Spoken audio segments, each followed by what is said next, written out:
अनेकांत education सोसायटीचे तुळजाराम चतुर्चंद महाविद्यालय बारामती इयत्ता 12वी कला विषय राज्यशास्त्र.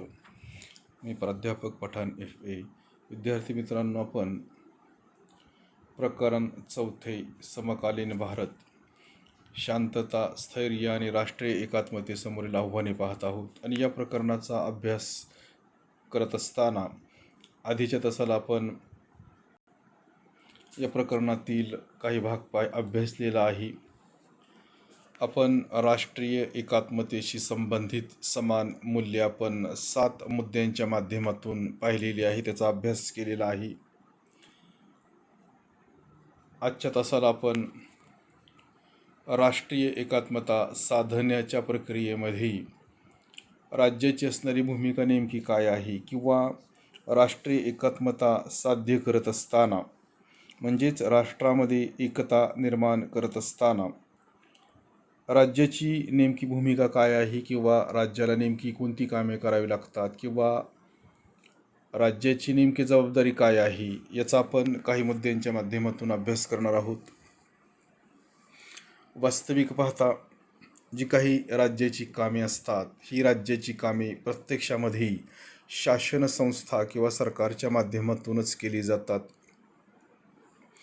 आणि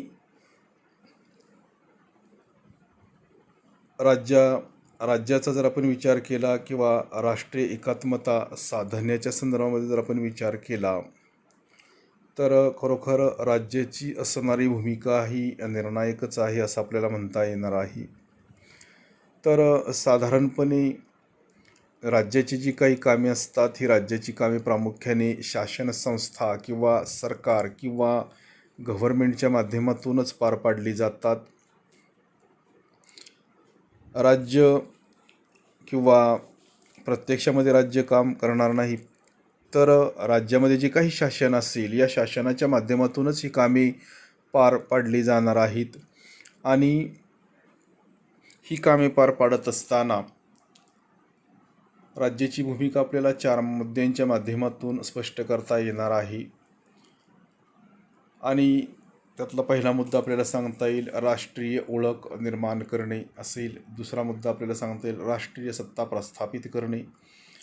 तिसरा मुद्दा आपल्याला सांगता येईल सुसंवाद साधणे किंवा सुसंवाद निर्माण करणे. आणि शेवटच्यातला मुद्दा आपल्याला सांगता येईल की सामाजिक व्यवस्था राखणे.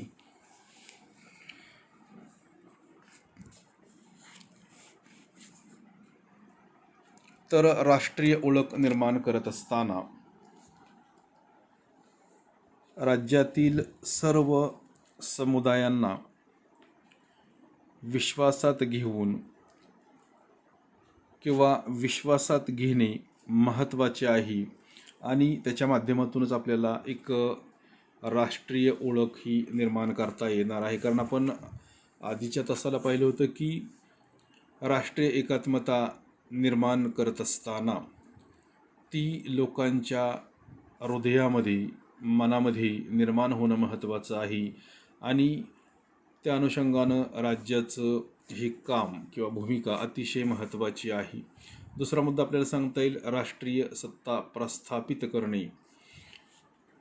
तर राज्याच्या अंतर्गत आणि राज्याच्या बाहेर अशी कोणतीही सत्ता असणार नाही की ज्याचा राज्यावर राष्ट्रावर अंकुश असेल किंवा नियंत्रण असेल. म्हणजेच राज्य अंतर्गत आणि बाह्य बाबतीमध्ये सार्वभौम असणार आहे.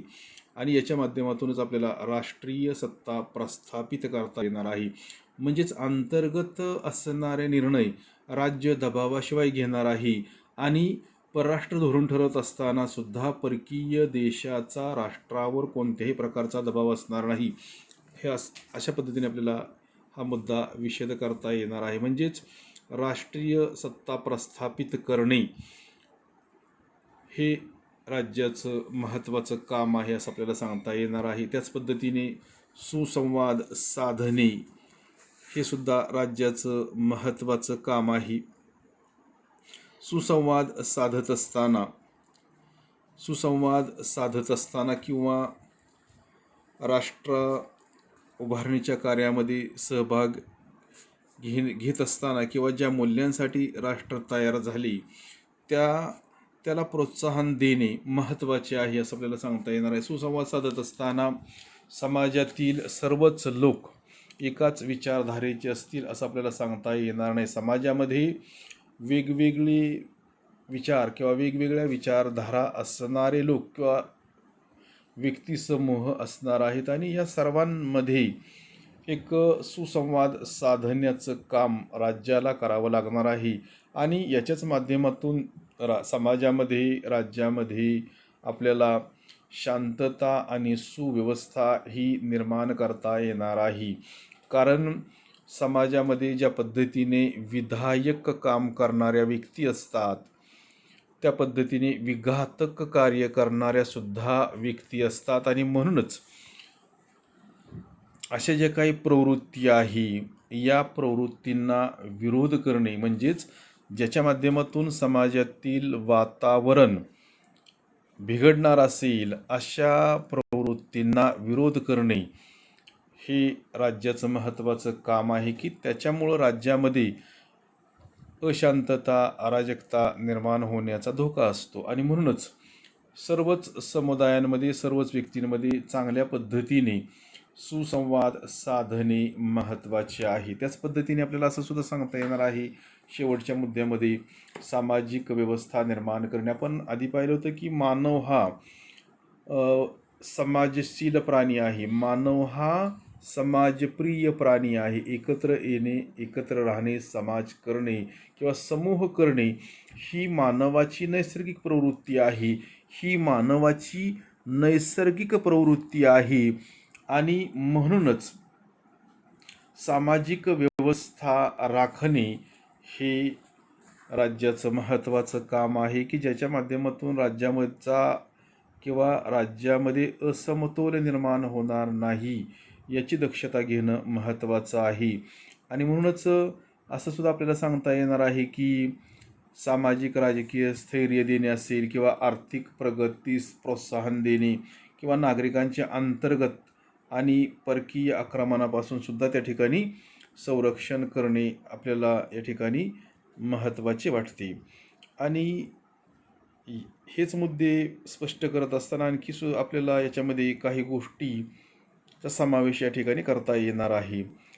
त्या गोष्टी म्हणजे नागरिकांचा जर आपण विचार केला तर नागरिक ज्यावेळी समान मूल्ये आणि प्राधान्यक्रम जपतात आणि परस्परांशी सुसंवाद साधतात किंवा परस्परांशी संवाद साधण्याचा प्रयत्न करतात त्याच वेळेला राष्ट्र एकसंघ राहत असते हे सुद्धा महत्त्वाचे आहे.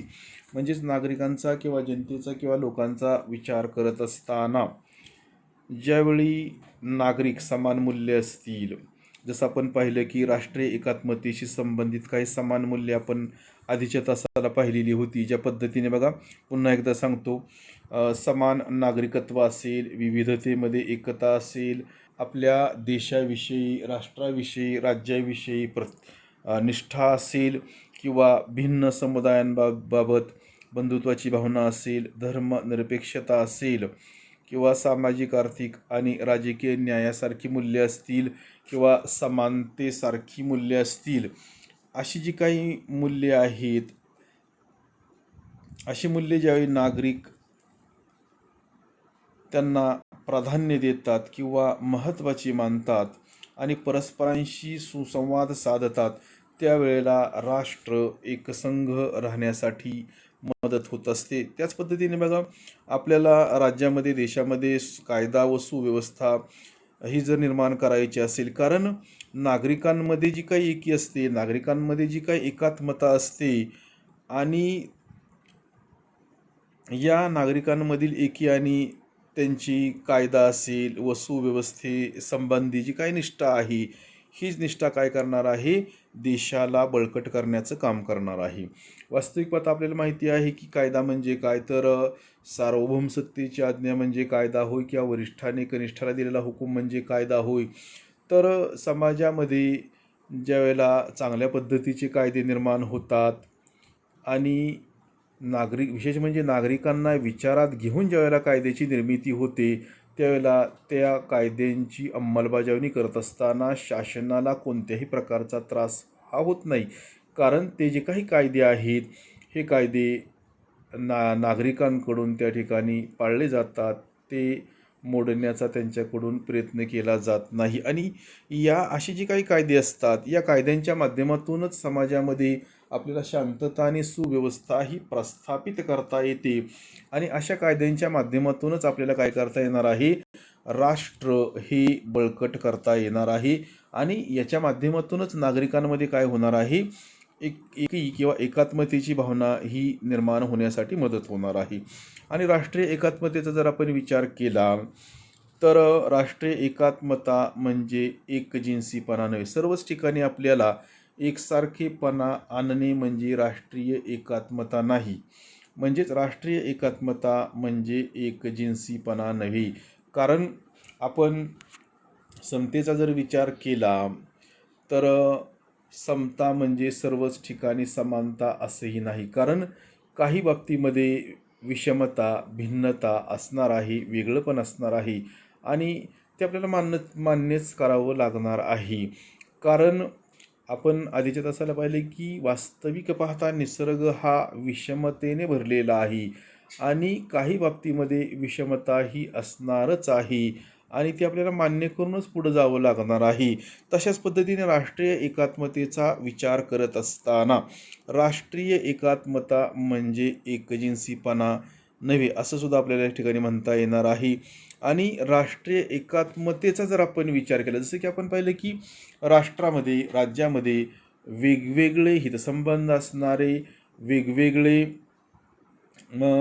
वांशिक, धार्मिक समुदाय किंवा गट असणारच आहे. आणि मग राष्ट्रीय एकात्मतेचा जर आपण विचार केला तर राष्ट्रीय एकता किंवा राष्ट्रीय एकात्मता ही असे जे काही समुदाय असतात, असे जे काही समूह असतात, असे जे काही व्यक्तींचे गट असतात, अशा गटांच्या समुदायांचे त्या ठिकाणी समर्थन करते.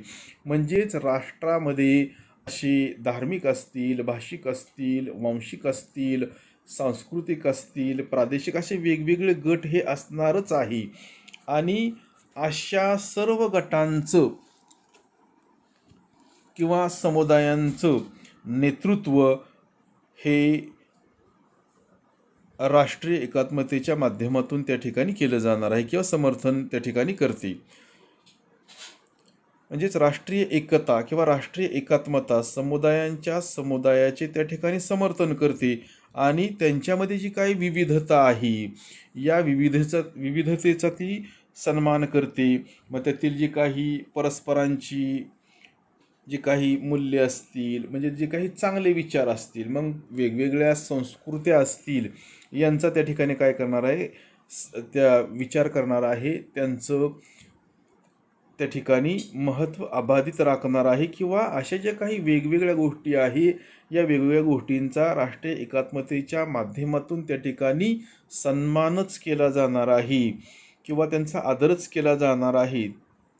त्याच्यानंतर वेगवेगळे काही अनुभव असतील किंवा भौगोलिक संबंध असतील, यांचासुद्धा राष्ट्रीय एकात्मता काय आदरच करते. तसेच ही एक प्रकारची काय आहे, वांशिक, भाषिक आणि धार्मिक सहिष्णुता आहे. ही एक प्रकारची काय आहे, म्हणजेच विविधतेमध्ये एकता साधण्याचा प्रयत्न राष्ट्रीय एकात्मतेच्या माध्यमातून केला जाणार आहे.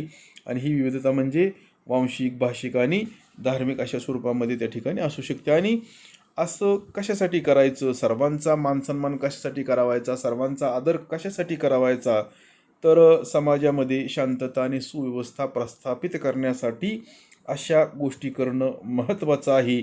आणि हे राज्याचं महत्त्वाचं काम आहे किंवा राज्य याच्यामध्ये निर्णायक त्या ठिकाणी भूमिका पार पाडत असते. वास्तविक पाहता आपण पाहिलं की राज्याची जी काही कामे असणार आहेत, राज्याची कामे ही मुळातच शासन संस्थेकडून पार पाडली जाणार आहेत. लोकांची जी काही कामे आहेत ही शासन संस्थेकडून पार पाडली जाणार आहेत. शासन संस्थेला आपण 5 वर्षांसाठी कशासाठी निवडून देतो, तर आपली जी काही कामे असतात ही कामे शासन संस्थेने करावीत अशी जनतेची इच्छा असते. आणि म्हणूनच लोकांची जी काही कामे असतात ती कामे शासन संस्था किंवा सरकारच्या माध्यमातून पार पाडली जातात.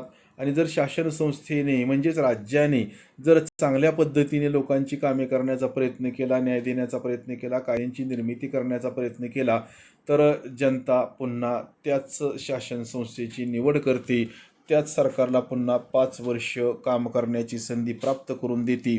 आणि म्हणूनच विविधतेमध्ये एकता निर्माण करण्याचं काम हे राज्याच्या माध्यमातून त्या ठिकाणी केलं जातं असं आपल्याला म्हणता येणार आहे. आणि म्हणूनच एका चांगल्या आणि क्रियाशील समाजासाठी राष्ट्रीय एकता असणं महत्त्वाचं आहे. आणि जर राष्ट्रीय एकता चांगल्या पद्धतीची असेल, समाजामध्ये शांतता सुव्यवस्था चांगल्या पद्धतीची असेल, नागरिक चांगले असतील, हुशार असतील, प्रामाणिक असतील, बुद्धिमान असतील, आपल्या राष्ट्राचा विचार करणारे असतील, तर आपल्या त्याच्या अशा लोकांच्या माध्यमातून आपल्याला राष्ट्राचा विकास हा घडवून आणता येतो, राष्ट्राची प्रगती होते.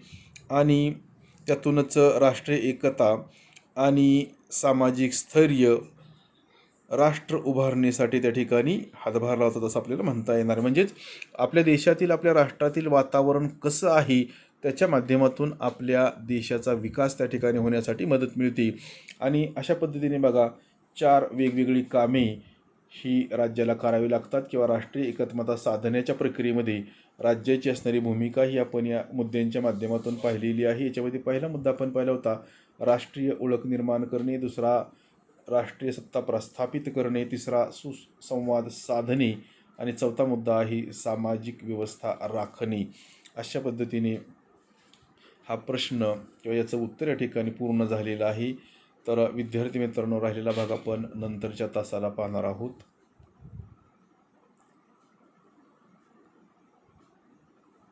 आज आपण याच ठिकाणी थांबणार आहोत.